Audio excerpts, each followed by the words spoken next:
The surging Portland Trail Blazers will look to move closer to a guaranteed spot in the NBA playoffs when they host the San Antonio Spurs on Saturday in a game with huge postseason implications for both teams.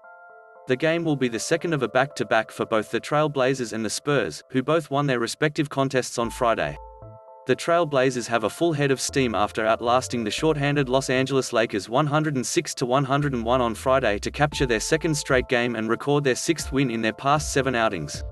Damian Lillard paced Portland with 38 points, with CJ McCollum adding 21, Norman Powell scoring 19, and Jusuf, Nurkic and Enes Kanter hitting for 10 each for the Trail Blazers. Portland, 38-29, jumped the Lakers into the 6th spot in the Western Conference standings with the victory and captured the season series and a tiebreaker with Los Angeles that could be important in the hunt for the final guaranteed spot in the postseason. Nurkic said he wants nothing to do with this year's play-in tournament after enduring it during last season's playoffs in the NBA's COVID-forced bubble in Orlando. "You never know what's going to happen in those 2 games," Nurkic said. "So we know how that was and we are feeling definitely that we don't want to be in that spot again." Friday's game was the first this season that fans have been allowed in the Moda Center in Portland. Lillard said having a crowd in their corner will help the Trail Blazers. "It's extremely significant," Lillard said. "Especially with the kind of fans that we have. They care, they're a part of our team. That's why a lot of players will tell you Portland is one of the most tough places to play.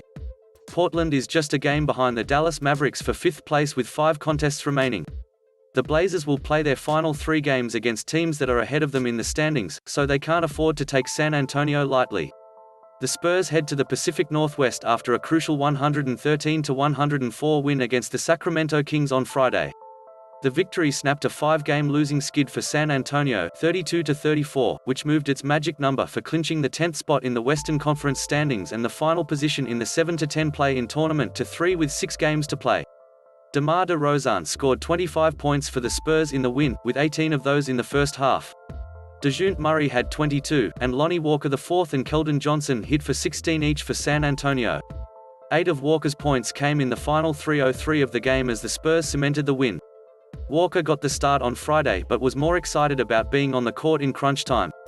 "That's my favorite part. I could care less about starting," Walker said. "I could care less about being on the bench. But being able to play in the final few minutes of the game and close it out, that's my favorite time." The Spurs won despite shooting 4 of 22, 18.